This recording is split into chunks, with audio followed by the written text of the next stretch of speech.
کبھی ایسا ہوتا ہے کہ عوامی بھیڑ میں سچائی دب کر رہ جاتی ہے۔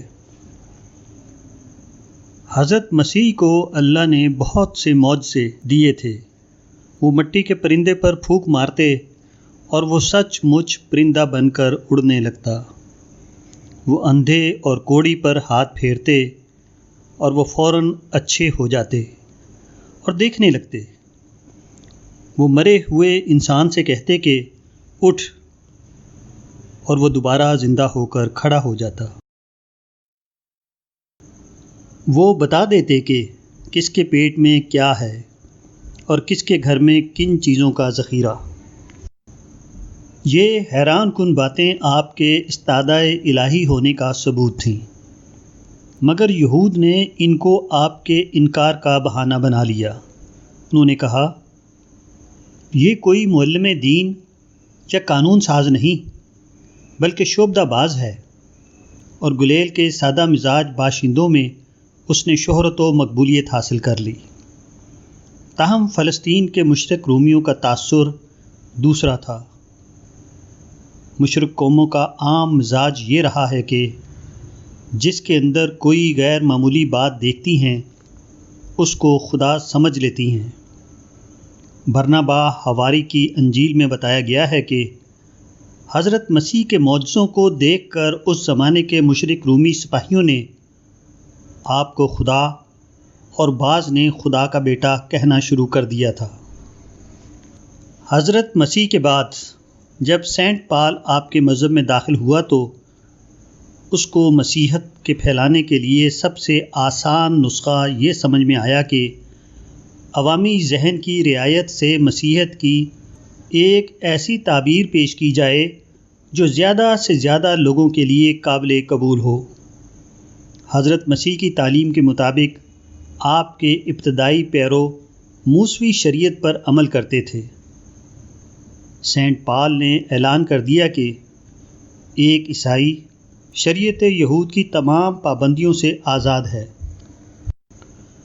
اس زمانے کے رومیوں اور یونانیوں کے مذہب مترا پرستی کے عقائد کو صرف الفاظ بدل کر مسیحت میں داخل کر لیا گیا اور کہا کہ مسیح خدا کے بیٹے تھے اور صلیب پر جان دے کر وہ اولاد آدم کے پیدائشی گناہ کا کفارہ ہو گئے ہیں۔ اب صرف ان پر ایمان لانا ہی نجات کے لیے کافی ہے۔ حضرت مسیح کے ابتدائی پیروں نے سینٹ پال کی اس خود ساختہ مسیحت کی سخت مخالفت کی، مگر سینٹ پال نے اپنی گھڑی ہوئی مسیحت میں اس وقت کے عوام کے لیے جو اعتقادی کشش اور سہولت رکھتی تھی، اس کا نتیجہ یہ ہوا کہ لوگ کثرت سے مسیحی دین میں داخل ہونے لگے، حتیٰ کہ جدید مسیحیوں کا ایک سیلاب امڑ پڑا۔ اس عوامی ریلے میں سچے مسیحی جو تعداد میں بہت کم تھے دب کر رہ گئے۔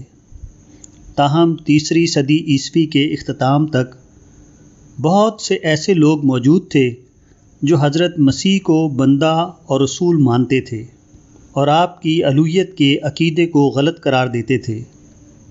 مگر چوتھی صدی کے آغاز میں جب مشرقی رومی شہنشاہ قسطنطین بعض سیاسی محرکات کے تحت عیسائی بن گیا تو سینٹ پال کی ایجاد کردہ مسیحیت کو سیاسی اقتدار کی سرپرستی بھی حاصل ہو گئی۔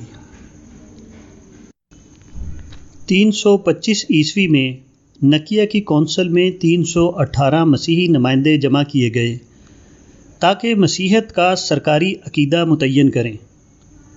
اس میں 313 نمائندوں نے سرکاری تشریح کی حمایت کی، بقیہ اس کے خلاف رہے۔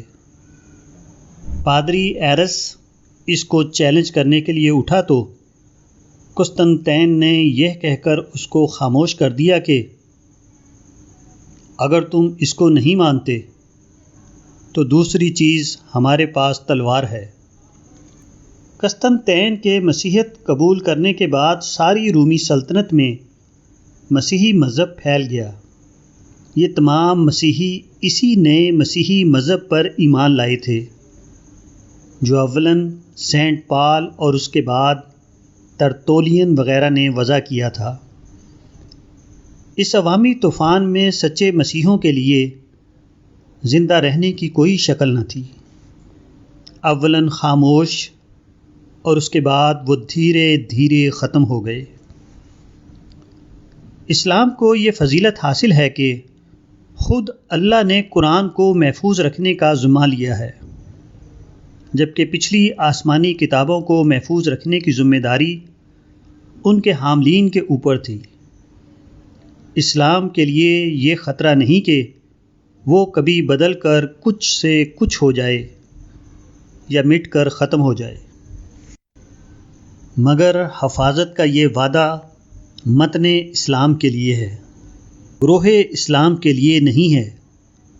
یہ بالکل ممکن ہے کہ اسلام پر بھی ایسا زمانہ آئے کہ کتابی حیثیت سے تو متن اسلام یعنی قرآن مکمل طور پر محفوظ ہو، مگر عملاً ایسا ہو کہ آسمانی مذہب کے بجائے بزرگوں کا مذہب اس طرح رائج ہو جائے کہ عملاً وہی قرآن کی جگہ لے لے، جیسا کہ دوسری قوموں میں ہوا ہے۔ قرآن کی تلاوت تو خوب ہو رہی ہو، مگر دین کو بزرگوں سے لیا جانے لگے، حتیٰ کہ یہ بھی ممکن ہے کہ اسلام کی یہ خود ساختہ شکل عوام میں اس قدر مقبول ہو کہ اسلام کے سچے پیرو اس کے طوفان میں دب کر رہ جائیں، یہ جانتے ہوئے کہ وہ غلط ہے۔ بہت سے لوگ اس لیے اس کے ساتھ لگ جائیں کہ عوامی پھیلاؤ کی وجہ سے دنیوی فائدے اسی سے وابستہ ہو گئے ہیں۔ علماء اس کے خلاف بولنے سے اس لیے ڈریں کہ ان کے مدرسوں کے چندے بند ہو جائیں گے، قائدین اس لیے اس سے قطع تعلق نہ کریں، انہیں اندیشہ ہو کہ ان کے استقبال کرنے والوں کی تعداد کم ہو جائے گی۔ بہت سے کتاب اللہ کا علم رکھنے والے اس کو کتاب اللہ کے موافق نہ پائیں، مگر اس لیے اس کے گروہ میں شامل رہیں کہ ملک کے اندر اور ملک کے باہر اس کے پھیلے ہوئے حلقے سے بہت سے مفادات حاصل کر سکتے ہیں۔ عوامی مقبولیت کبھی سچائی کی سند نہیں رہی ہے، بلکہ کسی تحریک کا زیادہ پھیلاؤ اکثر یہ شبہ پیدا کرتا ہے کہ اس کے اندر کوئی غلطی تو شامل نہیں، کیونکہ حق کو ماننے والے ہمیشہ کم ہوتے ہیں اور اس کو پانے والے بھی کم۔